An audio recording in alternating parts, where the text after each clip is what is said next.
Hello दोस्तों, नमस्कार। असम किसी चैनल में मैं आपसे विलंब पाटिल से बहुत-बहुत स्वागत करता हूँ।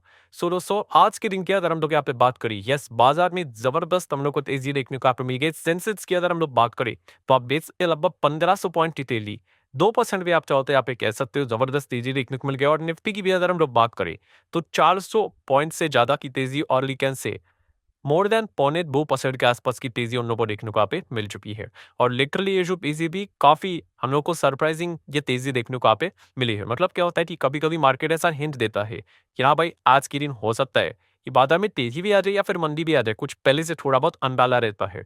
बट ये जो तेजी उन लोगों को देखने को यहाँ पे मिल रही है, तो पहले मतलब हम कह सकते हैं कि आउट ऑफ द बॉक्स थी, आउट ऑफ द थिंकिंग थी कि ऐसा पता ही नहीं था कि ऐसा भी कुछ यहाँ पे हो सकता है करके। इनफैक्ट अगर देखा गया हिंट के मुकाबले भी अगर हम लोग कुछ चीज़ों को देखें, जैसे कि डाउ जोन्स को हम लोग देखते हैं अमेरिकन मार्केट को, तो डाउ जोन्स भी हम लोगों ने देखा था कल रात लगभग पौने 2% पर गिरा था। पॉवेल जी का जो स्टेटमेंट आया था इसी चीज़ के चलते, एंड नैस्डैक की भी बात करें तो 3% तक हम लोग को गिरते हुए देखने को यहाँ पे मिला था। सो डेफिनेटली ये जो डाउ जोन्स नैस्डैक जिस प्रकार से गिरे थे, तो ये हमारे ओपनिंग के लिए प्रेशर क्रिएट करवा देते हैं। क्या हमारी शायद से क्या शुरुआत होगी, उसमें प्रेशर देखने को मिलेगा और हुआ भी वैसा। अगर आप इंडेक्स को देखोगे निफ्टी में, तो शुरुआत में हम लोग को लाल निशान के साथ ही थोड़ा बहुत ही बहुत बड़ी कोई गिरावट नहीं थी, बट प्रेशर के साथ ही कारोबार होते हुए देखने को मिल रहा था। बट यहाँ पे कुछ घंटों के बाद जो एक तरफा परफॉर्मेंस हम लोग को देखने को यहाँ पे मिला है, उसके बाद मार्केट रुकने का ही यहाँ पे नाम में ही दिया है। सो डेफिनेटली काफी कमाल की तेजी यहाँ पे देखने को मिल रही एंड ऑब्वियसली इस प्रकार की जब भी चीजें देखने को मिल जाती है मार्केट में, तो बहुत चीजें होती है, ठीक है। तो हर कोई यहाँ पे सोच में पड़ जाता है कि भाई एग्जैक्टली यहाँ पे हुआ क्या है। तो वही पॉइंट में आप लोगों के सामने यहाँ पे रखने वाला सबसे पहले तो भाई हमारे दिमाग में यही आता है, कौन सा कि अभी का हॉट टॉपिक क्या है कि चाइना एंड अमेरिका, ठीक है, इनके बीच में कुछ तो यहाँ पे हुआ होगा। ठीक है, तो इसको अगर हम लोग यहाँ पे चेक करने जाते हैं, तो हमारे लिए सबसे बेस्ट इंडिकेटर होता है कि ठीक है, अगर चाइना यूएस ने अगर कुछ अच्छी खबर आई होगी, तो इसका इम्पैक्ट ग्लोबल मार्केट में भी देखने को मिलेगा। बट अगर हम लोग चेक करेंगे, तो ग्लोबल मार्केट में तो इस प्रकार के कोई संकेत नहीं है। अगर कोई हरे निशान में चल भी रहा है, तो 0.5% के आसपास चल रहा है। कुछ तो आप देख सकते हैं 0.16%, कुछ भी नहीं।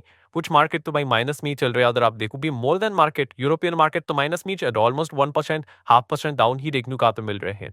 ठीक है, आप चेक कर सकते हैं, ये देखो जितने भी मार्केट है इनका अगर कोई भाग भी रहा है, तो एकदम पॉइंट में थोड़ा सा ही हम लोग को तेजी पकड़ कर देखने को यहाँ पे मिल रहा है। मतलब ये जो फर्स्ट पॉइंट हम लोग को देखने को यहाँ पे मिल चुका है, ठीक है, उसमें ये तो पता चलता है कि अमेरिका और चाइना का ताल्लुक काफी कम देखने को यहाँ पे मिल रहा है। और ऊपर से अगर हम हमारे निफ्टी मेटल सेक्टर को भी अगर आप लोग चेक करें, क्योंकि अगर यूएस चाइना से रिलेटेड कोई खबर आता है तो मेटल सेक्टर बड़ा रिएक्शन दिखाता है, इधर पॉजिटिव और नेगेटिव, तो वो भी न्यू पीरियड ही देखने को मिलता है। ऐसा एकदम कोई फराटेदार परफॉर्मेंस देखने को आप नहीं मिला है।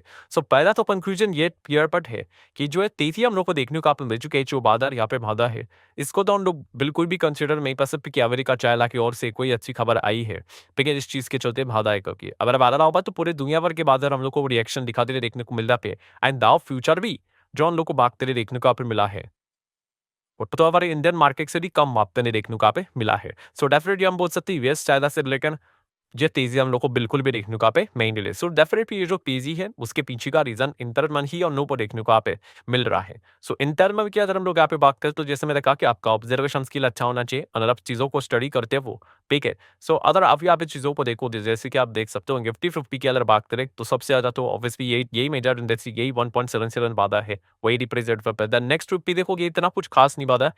बैंक निफ्टी देखेंगे तो 2.25% की तेजी है। निफ्टी फाइनेंशियल सर्विसेज की बात करें तो 2.25% की तेजी है। ठीक है, almost bank Nifty financial services आपको सेम ही देखने को मिलेगा। ठीक है, फाइनेंस सर्विसेज ने भी क्या देते हैं मैक्सिमम बैंक वाले ही को है, ठीक है, थोड़ी सी एनडीएफसी आपको देखने को मिल जाएंगे। देन मिड कैप अगर आप देखोगे तो इतना कुछ खास नहीं, ओके ओके परफॉर्मेंस दिया है।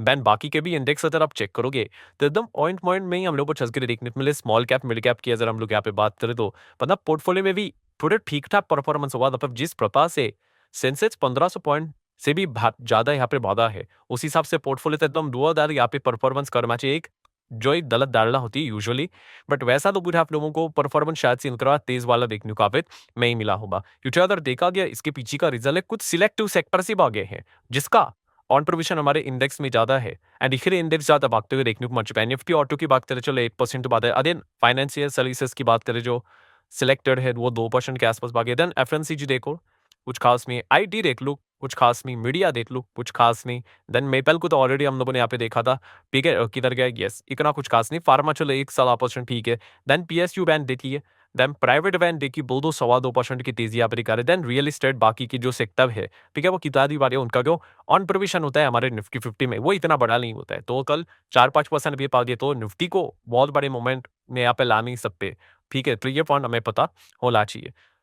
बताने का मतलब क्या दोस्तों, जैसे मैंने आप लोगों को सिखाया था कि अगर हमारा निफ्टी या अगर उड़ रहा है ऐसा, ठीक है, तो जो ये प्लेन में रहता है तो उसके 2 इंजन होते हैं, ठीक है। वैसे हमारा निफ्टी का भी 2 बड़े इंजन हम लोग को देखने को पे मिल जाते हैं और वो इंजन कौन से आप सभी लोग होता है। एक इंजन है फाइनेंशियल सर्विसेज जो कि निफ्टी 50 का 37% से ज़्यादा फाइनेंशियल सेक्टर से आता है और दूसरा इंजन बहुत सा होता है आईटी सेक्टर लगभग 12% के आसपास, ठीक है। ये 2 इंजन बहुत इंपॉर्टेंट क्योंकि इन दोनों का ही टोटल करोगे तो मोर देन 50% हो जाता है भाई। अगर ये 2 सेक्टर एकदम धमाकेदार परफॉर्मेंस दिखा दे और बाकी सेक्टर की तरह कुछ खास भी ना करे तो भी निफ्टी ऊपर रह सकता है इतनी ताकत होती है इन सेक्टर में। और आज के दिन की बात करें दोस्तों ऐसा ही हुआ है कि इस फाइनेंशियल सर्विसेज सेक्टर की अगर बात करें निफ्टी की तो इसमें भी सबसे बड़ा वेटेज किसका है निफ्टी फाइनेंशियल सर्विसेज में। तो दोस्तों वो है एच आई, जैसे मैंने आपको सिखाया था इसके पहले हाई जो वो देना, वैसे H stands for HDFC bank and I stands for ICICI bank. So इन दोनों का वेटेज देखिए 32-22 दोनों वो कंबाइन करके दे देंगे मोर देन 55 और अप्रॉक्सिमेटली 55% का कॉन्ट्रीब्यूशन फाइनेंशियल सर्विसेज सेक्टर में इन्हीं का ही देखने को मिल जाता है। और कभी 2 कंपनियां अगर अच्छा कर दे तो पूरा फाइनेंस सेक्टर में यहाँ पे अच्छा कर सकता है, इसके चांसेस काफी बढ़ जाते हैं, एक मोमेंट कम मिल जाता है। और आज के दिन भी यही हुआ है कि HDFC bank and ICICI bank ने अच्छा परफॉर्मेंस दिखाया है और इस चीज के चलते पूरे फाइनेंस सेक्टर में यहाँ पे आग लग गए, ठीक है। उसमें से भी अगर आप देखोगे फाइनेंशियल सेक्टर की अगर हम लोग यहाँ पे बात करें तो ये देखिए 2-2% की तेजी देखने को मिली। देन बैंक निफ्टी जो कि फाइनेंशियल सेक्टर में ही सबसे बड़ा कंट्रीब्यूशन देता है, उसमें भी अगर आप चीजों को चेक कर देते जाओगे यहाँ पे, पर वो क्या नजर आता है यहाँ पे कि अदे HDFC bank and ICICI bank इनका कॉन्ट्रीब्यूशन देखिए से 50-55% का देखने को मिल रहा है। ये बैंक निफ्टी का नहीं दिखा रहा, दोनों का सेम ही है। Bank Nifty financial services almost same ही है, 50 मोर देन 50-55% इन दोनों का एक कॉन्ट्रीब्यूशन देखने को पे मिल जाता है। इसीलिए बैंक निफ्टी के आप देख सकते हो इतना जबरदस्त यहाँ पे भावा है, ठीक है। और ऊपर से अगर हम तीसरा सेक्टर भी देखें इन दोनों को काउंट करने के बाद कौन सा आता है ऑयल एंड गैस की अदर बात करें वो भी ऑलमोस्ट 10% के आसपास है, ठीक है। एक डिसेंट कॉन्ट्रीब्यूशन तो जरूर यहाँ पे दे ही देता है, 110 तो आप कह ही सकते हैं approximately. So oil and gas की अगर हम लोग बात करें इसने भी सबसे बड़ा कॉन्ट्रीब्यूशन किसका रहता है इन सेक्टर में, एक ही स्टॉक का है ऑलमोस्ट 1 करोड़ आप कह सकते हैं जो कि रिलायंस इंडस्ट्री। और आज के दिन रिलायंस भी 2-2.25% यहाँ पे बांध दिया है। मतलब अगर कैरी का बात किया दोस्तों कि ये तीनों ने आज यहाँ पे क्या किया है निफ्टी को ऊपर यहाँ पे रखा हुआ है। इन तीनों ने मगर एक एचडीएफसी बैंक, पीके एक है आईसीआईसी बैंक एंड तीसरा है रिलायंस। इन तीनों के परफॉर्मेंस के चलते ही बाजार पूरी तरीके से यहाँ पे बाधा है। मतलब जिनके पास ये कंपनीज होंगे ना Reliance HDFC bank ICICI bank उनके पोर्टफोलियो काफी अच्छा परफॉर्मेंस शायद से आपको देखने को मिले। नो डाउट पूरा पोर्टफोलियो तो नहीं कह सकते, बाकी और भी स्टॉक्स यहाँ पे होते हैं, बट यस इन्होंने अच्छा परफॉर्मेंस दिखाया है। एंड ये इंडिविजुअली अगर हम लोग बात करें तो इंडेक्स लेवल पे भी बड़ा ऑल्टरनेशन देते हैं एंड इसीलिए वो परफॉर्मेंस हम लोग को निफ्टी के ऊपर भी देखने को यहाँ पे मिल रहा है, ठीक है। बट बाकी स्टॉक्स अगर आप देखो सेक्टर देखो एकदम पॉइंट पॉइंट में हम लोग को चसदे देखने को यहाँ पे मिल रहे हैं। तो ये इसके पीछे का रियल कारण हम लोग को देखने को यहाँ पे मिल रहा है। अभी एचडीएफसी बैंक की अगर हम लोग बात कर ले तो रिसेंट हम लोगों ने देखा पे एचडीएफसी बैंक ने क्या किया, अभी जो आरबीआई ने किया था वही चीजें कर रहे हैं कि अभी रेट्स कट करना स्टार्ट कर दिए। सेविंग की अगर हम लोग बात करें सेविंग अकाउंट के ऊपर जो इंटरेस्ट रेट मिलता था वो उन्होंने कट कर दिया 25 बेसिस पॉइंट से, ठीक है। तो डेफिनेटली सेविंग के ऊपर अभी धीमे धीमे करके चीजें कब होती रही देखनी पड़ी। इसके तरह मैंने आप लोगों को बात बताई थी कि भाई जो भी आपको फिक्स डिपॉजिट विपॉजिट करना है ये बेस्ट टाइम चल रहा है, इसके बाद अभी रेट्स कट होना यहाँ पे स्टार्ट यहाँ पे होने वाले हैं। सो ऑटोमेटिकली लोग पम्प सेलिंग यहाँ पे करेंगे, मार्केट की ओर थोड़ा सा पैसा ज्यादा होते रहे देखने पड़ेगा। Then HDFC bank and ICICI bank की बात करें तो आप सभी लोग को बताना चाहूंगा कि 19 तारीख को इन दोनों के नंबर्स दी है, ठीक है। 19 को है ना, तो आज तो सकराई था 18 बट कल 18 मार्केट क्लोज है, ठीक है। इसके पहले ही आप देख सकते हो कि यहाँ पे अच्छा परफॉर्मेंस हम लोग को देखने को मिल रहा है।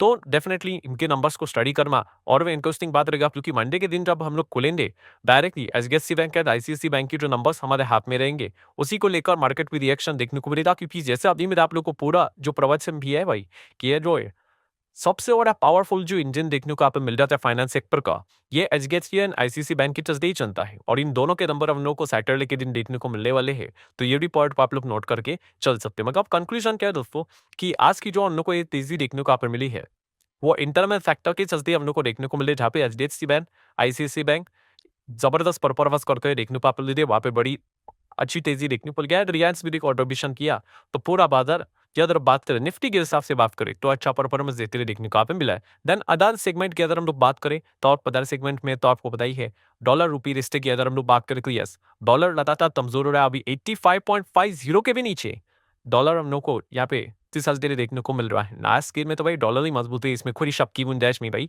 ठीक है, हम तो ये कहेंगे कि रुपये मजबूत हो गया, डॉलर से लेकर जब ₹1 $1 हो जाएगा करके। हाँ, बट शॉर्ट टर्म के टर्मिनोलॉजी के हिसाब से बात करें तो यस, रूपी स्ट्रांग हो रहा है अगेंस्ट द यूएस डॉलर, क्योंकि यूकेट के आसपास चलता का भी आप देख लो, क्योंकि नीचे आ गया 85.50 के भी नीचे आ लिया। देखो चार्ट पर लेके कितना टॉप टच किया था यूकेट के आसपास, अभी कितना नीचे आया है और लगातार धीमे धीमे करके और कमजोरी यहाँ पे डॉलर भी देखने को यहाँ पे मिल रही है। तो ये किसके लिए अच्छी बात है, तो एफआईएस के लिए अच्छी बात है, क्योंकि एफआईएस लगातार वो निरंतर अपना पैसा निकाल रहे थे। उसमें से one of the strongest reason भी यही था कि लगातार हमारा रूपी वीक हो रहा है, और जितना रूपी वीक होगा ऑटोमेटिकली उनके रिटर्न्स खड़े खड़े आप बोल सकते हो पोर्टफोलियो खराब हो जाता है। सो अभी रुपया ऑटोमेटिकली यहाँ पे सुधार रहे तो उनके होल्डिंग्स भी हम लोग को सुधार कर देखने को मिल जाते हैं। ट्रेड कॉन्फिडेंस भी बढ़ जाता है इंस्टीट्यूशंस में और इंस्टीट्यूशनल इन्वेस्टर में। तो लगातार पिछले 2 दिन में उन्होंने बाइंग की है, और जिस प्रकार से अभी डॉलर गिर रहा है, लेट्स सी, उम्मीद तो की जाएगी कि आज के दिन भी शायद से एफआईएस ने यहाँ पे हैकर की होगी, बाइंग की होगी। तो वो दो डेटा हम लोग को शाम को आके देखने को मिलेगा, तभी पता चल जाएगा, मैं आपको इन्फॉर्म करके बता दूंगा। सो पीटे दोस्तों जितने भी इंपॉर्टेंट पॉइंट्स थे सारे मैंने कवर करके यहाँ पे रखे हुए हैं। पीटे तो आज की लिंक की जो तेजी का प्योरली इंटरनली हम लोग को देखने को यहाँ पे मिल रही है। पीटे ग्लोबल मार्केट विद लेट एक सेकंड में चीजें यहाँ पे बदल रही है, जो भी आउटकम निकलता रहेंगे वो मैं आप लोग को यहाँ पे बता दूंगा। ठीक है, तो इसी तरह हमारा बाजार आज देख सकते हैं, दुनिया भी जितने भी बाजार थे उसमें से सबसे बेस्ट बीसेड परफॉर्मेंस मैक्सिममली हम कह सकते हैं आज के दिन हमारे मार्केट में यहाँ पे दिखाया है। सो आशा करता हूँ दोस्तों वीडियो हेल्पफुल लगा हुआ, चाहो तो लाइक एंड शेयर कर सकते हैं। में तो पक्के नहीं, बाय।